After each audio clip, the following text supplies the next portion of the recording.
carry. Jared Goff picked apart the Tampa secondary for 376 yards and 3 touchdowns, including over 100 yards to both Robert Woods and Cooper Kupp. Meanwhile, Tom Brady finished with 216 passing yards on a season low, 4.5 yards per attempt, and also threw 2 interceptions, including one on the Bucs' final drive when they had a chance to tie or take the lead. The game gave the 43-year-old quarterback Brady his 3rd loss in primetime this season. Shannon, how much was Tom Brady to blame last night? A lot, 9.5 out of 10. Don't put this in primetime. Tom Brady has played more primetime games. 9 Super Bowls, is that prime time? 13 AFC Championship games, is that prime time? All these playoff games, don't put that in prime time. Tom Brady has played bad. It's as simple as that. Tom Brady has not been good this year. He's played good this year. Wow. He's played good in spurts. Oh. He hasn't put a game together. No, Did you watch the game at Carolina just a week ago? Is that like a virtuoso masterpiece? Didn't they come from behind when they 10-9? Okay, finish. Please, just let me have my moment. Just let me have my moment. 22 incompletions. Wow. Skip. Is that good? You throw the ball 48 times, you have slightly more than 200 yards. Is that good? Is that good or bad? Now, this is what we know here. Brady was inaccurate all night. Last night on the deep balls, 0 for 6 with 2 interceptions on throws 20 yards downfield. Now, Skip Bayless and Pro Football Focus say Tom Brady is doing great throwing the ball down the field. The last 4 games, he's 1 for 20 on throws 20 yards down the field with 3 interceptions. Is that good? Now, here's a stat that somebody, I don't know who came up with this stat. They call it he leads the league. Skip, did you know this? Tom Brady leads the league in 20-yard throws. 60. He leads the league, but he's 27th in completion percentage. 4 interceptions, which is 3rd most. What was the final score? Whoa, time out, Skip. Skip, I will let you have your... It was 65-0? Whoa, if I'm not mistaken. Jenny. What? What did I predict the final score was going to be yesterday? I don't know. You know, Skip. I have no idea. I don't listen to scores. I remember, Shannon. 27-24. Right, take your moment. Did you really? I really did. Did. Skip Bayless tells me. Finally got one right. Skip Bayless at Pro Football Focus also came up with a stat. Air distance. It doesn't matter if the ball is complete or incomplete. I thought completion mattered. So now it doesn't matter because Tom Brady... because you've been telling me all he does is dink and dunk to his backs. Skip.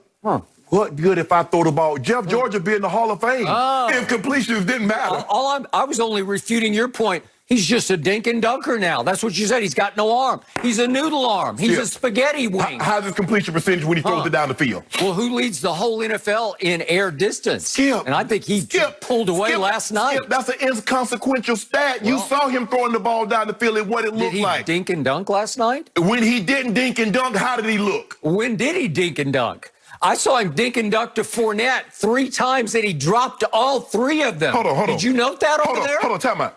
He had, Antonio Brown had 13 targets. He had 8 catches for 57 yards. That's 7.1 an attempt. He had 10 targets to Chris Godwin, 7 catches for 53 yards. That's 7.6. He had 1 receiver that had a double-digit average on completion. And you talking about he not dinking and dunking. What was the final score? The final score was Tom Brady lost and the Rams won. That's what. And Jared Goff, first of all, Jared Goff and Sean Payton like they gave this thing away because they got ultra conservative and they got careless with the football. But Sean McVay, excuse me. But Skip, your boy looked awful last night. There's no way around it. I don't want to hear anything about the defense because I told you. Everybody based everything. Because, see, if you watch Tampa Bay, everybody wanted to anoint them after they did with Green Bay. And I said, if you watch that defense, I say on the back end, now who said it? I didn't second guess Skip. I told you, I said, Skip, they can be had. I say they're very undisciplined. I say they're out of position a lot more than you think. But because that pass rush covers up, but if they don't get home, they can be had. Whoa, that defense, they're coming. I said they can be had. Skip, Tom Brady, he got happy feet. He doesn't want to get hit. And they got around, Skip, they really didn't do a whole lot, but they got around him a little bit. And he got like he had poker, hot poker, like he was doing the poker. Skip, you guys, well, you know what? The thing that's going to happen is they're going to be a wild card, and they're going to go. Well, wait a second. After all that, you've got them in the playoffs? No, hold on, Skip. You're kidding me. Hold on. After all that diatribe, you've got Tom Brady in the playoffs? You said he's awful, and he's done. He's washed up. In fact, for 4 straight years, you have said on this show to open the season, he should go home. Let me ask you a question. One question. I'm going to turn it over to you. Somebody from the NFC East is going to the playoffs. Are they awful? A simple yes or simple no. Don't explain it. A simple yes or a simple no. What does that have to do with this conversation? Tom Brady was awful last night. He still might make the playoffs. That's the point. That's not a point. That's a terrible point because somebody from the NFC East has to go to the playoffs. Okay, Skip. They added an extra spot. Nobody from this NFC South has to go because New Orleans is going. They added an extra spot just so he could get in. They added an extra spot for him. So you don't have enough guts to predict that Brady and company are out of the playoffs. I'm putting you on the hot seat. I predicted Shannon Sharp's on the hot seat. He would play like trash in 2020. I predicted that. Somebody has no courage of conviction. What they got to do with last night? Somebody's got no guts. What they got to do with last night? Put your money where your mouth is. I predicted he would play like trash in 2020. Oh, I'm being prophetic right now. And yet, through the first 8 games, he led the league in big-time throws. That's trash. Oh, that's trash. Way to go. All right, is it my turn finally? Is the show over yet? I don't know. You got plenty of time. You got plenty of time. Oh, good. I don't know what you're going to talk about. I'm going to need plenty of time. So, as usual, I first guessed everything that was going to happen last night because I told you on the air, you can look it up, you can pull the tape yesterday, this was an awful matchup for Tom Brady because the Rams have one of the most fierce pass rushes in pro football. Wouldn't you agree with that? Yes. Because what do you tell me about Aaron Donald? He's transcendent. He's one of the greatest defensive linemen in the history of football. He's the most valuable player in the entire league, says the Hall of Famer Shannon Sharp. Am I right about that? That was years ago. Mahomes, the best player now. Oh, years ago on Aaron Donald? I think it might have been 2 years ago. Okay. By the way, just for the record, Aaron Donald, do you have any stats on him from last night? Help me out. Do you have any? Did they double and triple him? I'm sure they did. Okay. But if you're Reggie White, if you're Lawrence Taylor, it doesn't matter how many people try to block you. You create stats because you get to the quarterback. And by the way, Aaron Donald last night, here are his stats across the board. He's not on the stat sheet because he didn't register. He had nothing. He had no tackles. He had no tackles for losses, obviously. He had no sacks. He had no quarterback hits. He had no sacks. He had no nothing.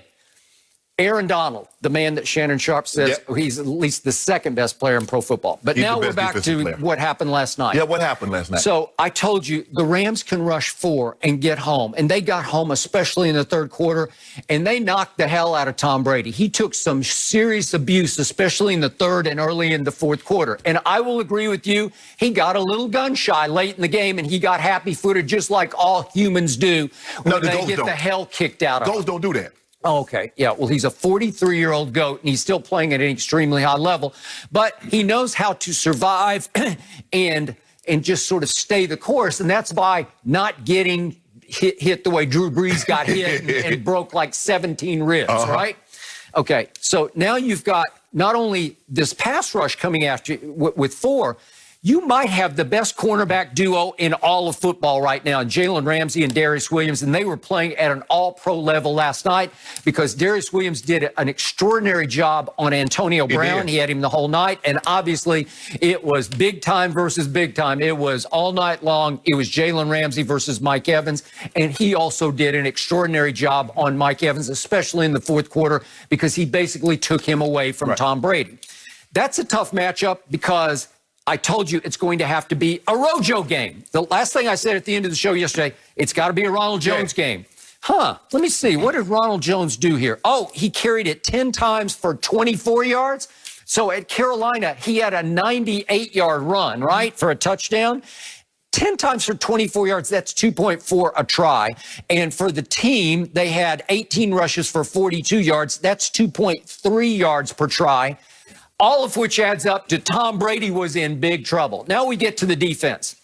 We have seen back-to-back primetime games in that stadium. We saw a Sunday night game against Drew Brees and now a Monday night game against Jared Goff. Got another one coming, too. I'm not. That's exactly right. And they are going to get run off the field by Patrick Mahomes and company. This defense is terrible. I am here to tell you this defense will take this team nowhere in the playoffs. Brady or no Brady, it just doesn't matter if you cannot defend the pass, and they cannot defend the pass. So guess what we've seen? We saw Drew Brees come in and light them up. And if we just take the combined passes, Taysom Hill threw some passes also in that game. But if we take Drew Brees, Taysom Hill, and then what happened with Jared Goff last night, those three passers in these last two primetime home games at Tampa completed nearly 80% of their passes. Okay, well, what's going to happen? You're going to lose because you can't stop anybody. And I know the theme of the night was, well, Tampa can really